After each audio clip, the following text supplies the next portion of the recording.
Asante sana. Yule ambaye ako na kikabu yetu ile tutaweka sisi sadaka yetu uwe tayari, kwa sababu sitaongea sana.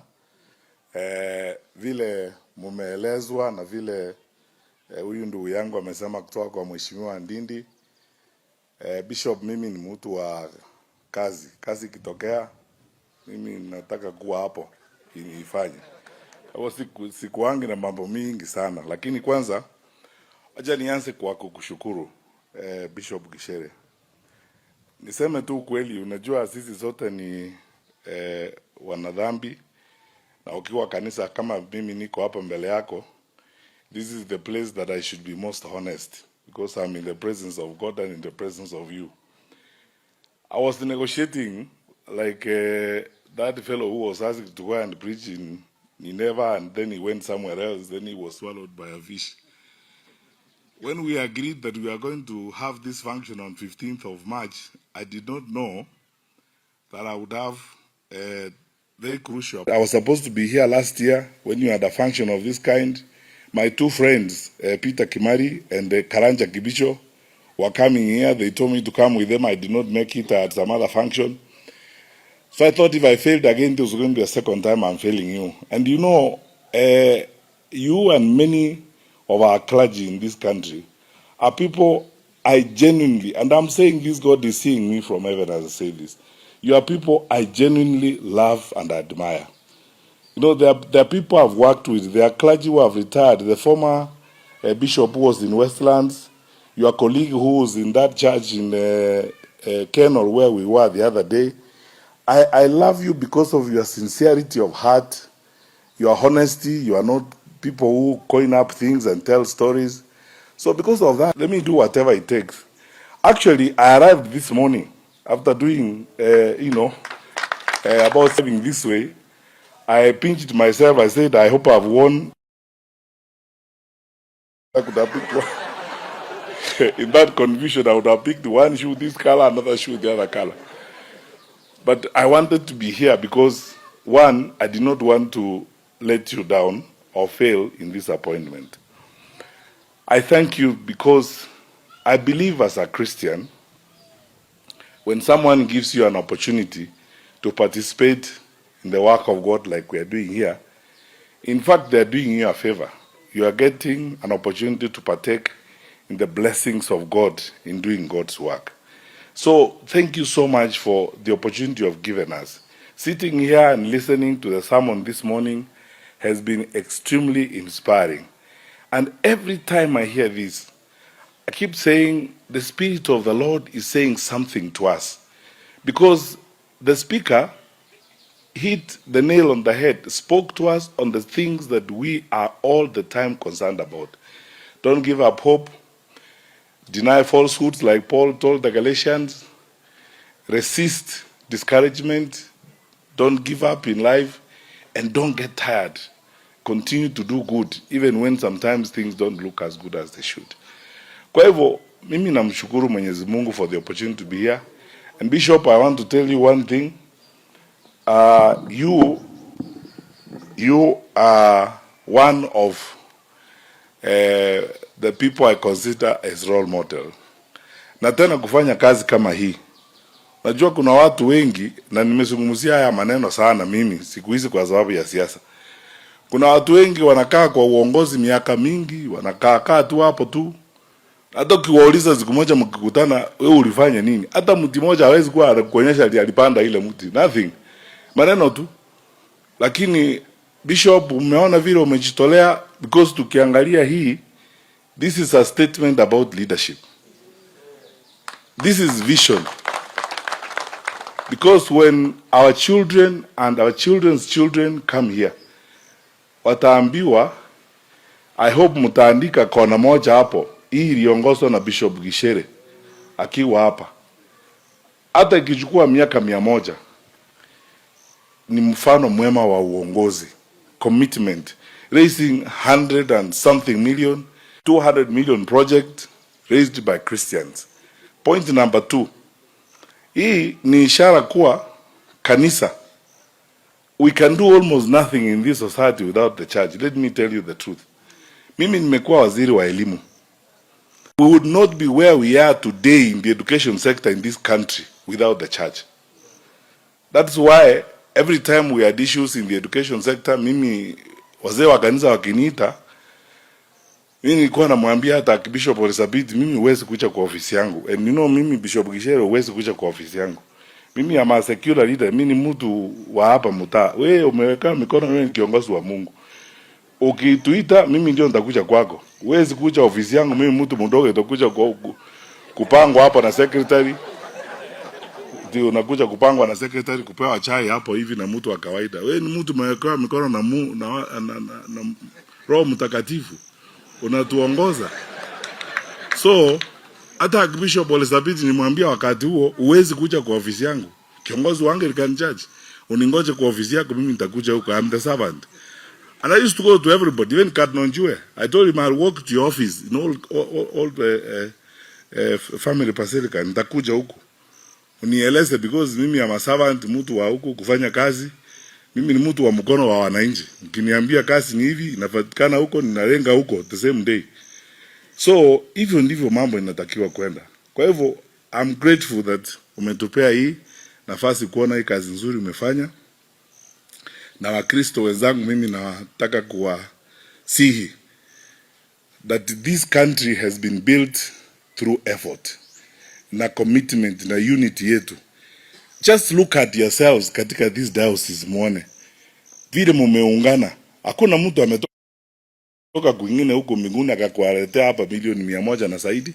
Ni nyinyi mmejitolea hapa, mkakuja pamoja, mkaungana. Look at what you have done with the blessings and the guidance of the Lord.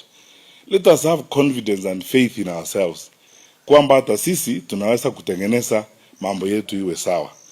Pointi yangu ya tatu ni tuko katika hali hii ya kubadilisha uongozi wa nchi yetu.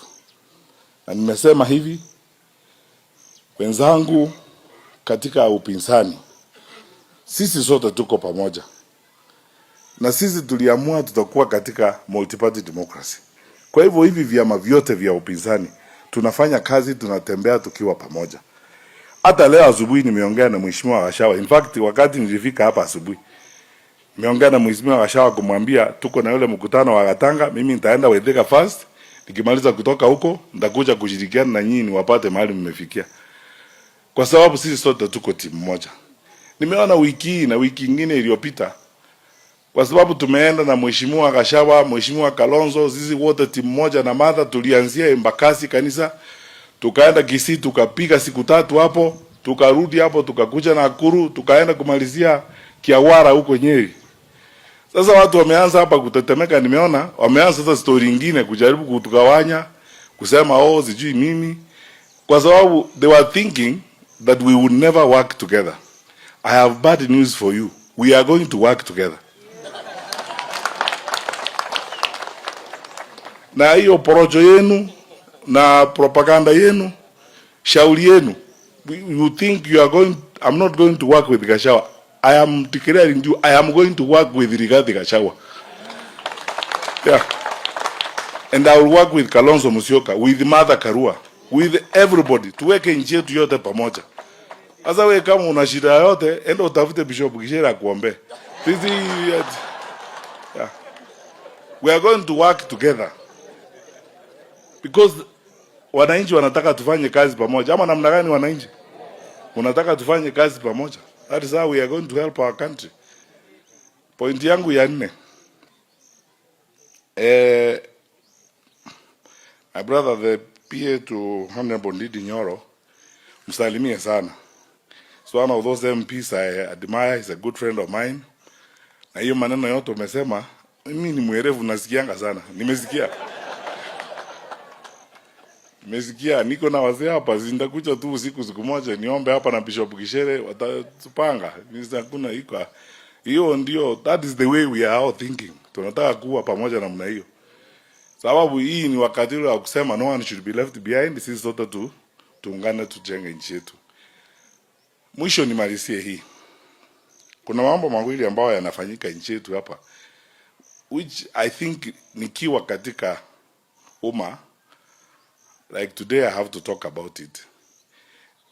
we are suffering, and those of us who know and understand how government works, we are suffering from historic wastage of public resources, unprecedented. Mimi sijaona mambo kama haya tunaona. Eti budget inasema ya mwaka huu tuna allocate State House 17 billion. Mimi najiuliza hivi, how can State House need more money than Moi Teaching and Referral Hospital? The State House is not a referral hospital. Hakuna surgery inafanya huko. Kuna watoto wanasaliwa huko. Hakuna kidney transplant inafanya State House. Why do you need 17 billion? Na tena wananchi mjue hivi. Na ni mambo ya ajabu. That is doubling the budget allocation for State House from last year. We are not that foolish. You are doing it because this is an election year. Unataka kutumia hiyo pesa kununua watu na kuonga watu. That is what's happening. Kama namna gani wananchi? That's what's happening. Hii ndio ile sometimes when I get to the mood of work nasema walai nyinyi nipe hii kazi muone. I'll cut that budget by 80%. 7%, 7 billion iende kwa education, 7 billion iende kwa health sector. State House back in 3 billion. And even those 3 billion, I might even return 1 billion by the end of the year. Kwa sababu, what do you do? Unafanya nini hapo? What do you do with 17 billion? Na ujue kwamba wa Kenya mjue, and this is why you need to have information. Office of the President, ofisi ya Rais, hizo department zote, they are already allocated money. Then you allocate State House itself 17. Watoto wa grade 10 wengine hawajaenda shule. Ni hapa Kiharu Ndindi ameng'ang'ana amefanya vile amefanya. Na ninamtolea kofia. Tell him, I'm proud of him because of what he has done in the education in this constituency. I wish the other members of parliament would copy that and alleviate the pain of our parents. I've been in that sector. Sahi, the sector is confused because sasa wale ambao who are supposed to lead it don't know. Every day wakiamuka asubuhi is excuse. Tunataka kusema sisi tunatafuta kazi vile mmesema. Nyinyi ndio mnapea hiyo kazi, sisi tunaandika barua ya application. Nyinyi ndio mtaisoma. Nyinyi ndio interviewing panel. Nyinyi ndio mko na kalamu ya kuandika watu hiyo kazi. Mimi naiomba. Na kwa sababu ile mzee mzuri alisema gonga mlango. Mimi nimekuja hata hapa Waitega leo kugonga mlango. Na gonga mlango tafadhali. I am knocking, I'm at the door. Mara mlangani mzee. Niko kwa mlango nagonga. Kifungua niingie ninawaahidi. Ile tulifanya education itakuwa tu something you wouldn't even talk about. Tutafanya mara 10 ya ile. Ensuring that our country is managed properly. Mambo inaenda mzuri. Jambo la pili ni mambo mmeona ya kupiga watu wahuni. Biashara ya mtu mwingine pale Kisumu, wahuni wanatumwa huko. Sasa tutakuwa nchi ya wahuni jamani. Eti sasa ukitaka biashara ya kadozi utaenda usanye wahuni, uwalete, utafute makaratasi zingine, uingie hapo. Sasa nani ataegeza nchi kwa sababu there is no rule of law. Ni wahuni tu, wale wako na nguvu ndio wanatumia nguvu kufanya vile wanataka. Tafadhali tuache hiyo maneno. Mwisho kabisa, on the side of hope, I am very proud of our church leaders. I know that we always ask clergy to pray for us. Lakini na sisi tuwaombe viongozi wetu wa kanisa. Tafadhali mtushikilie. Sermons like the one I've had here this morning should be preached across the country. Tuambiwe wananchi, educate our people. Honestly speaking, if the church in Kenya took a position like the one I've had here this morning across the board, we will not even have anything to worry about. We will have the changes we need, we'll streamline our country and we'll move forward. Kwa hivyo, church leaders, our hope is in you. Sisi tunawaangalia. Na vile nilisema nyinyi ndio mko na nguvu kuliko sisi. Unajua sisi tunatafuta madaraka ya kupewa na binadamu. Nyinyi yenu ni ile mmewekewa mikono mnaongozwa na Roho Mtakatifu. Tafadhali mkiomba, muombee nchi yetu pia, na mtuombee kuwa we don't destroy our country na siasa mbaya ya shida na mambo kama hayo. Tukikaa pamoja kama chama Jubilee tuko na tutakuwa na candidates, na vile viongozi wamesema wale candidate wataenda kwa wananchi, lakini wananchi ndio wako na jibu la mwisho. Na tukifanya hivyo tunaambatana pamoja na wenzetu wote wa DNU, wa PLP, wa Wiper, timu moja lete mabadiliko mapya katika nchi yetu. Tutaambatana na wewe kwa hii safari leo, kesho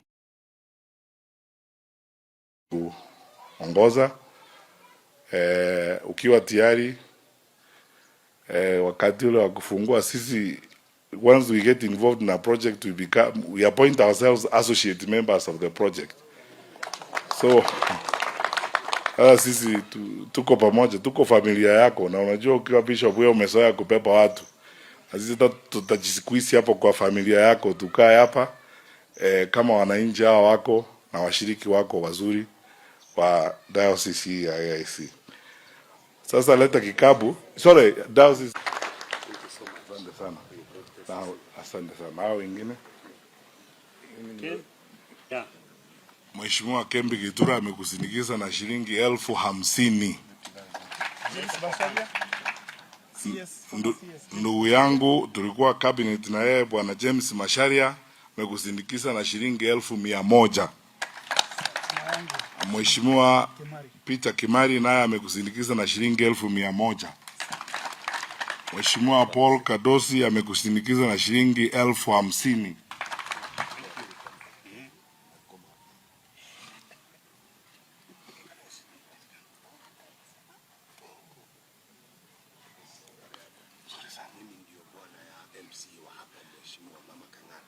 Mama Kangata.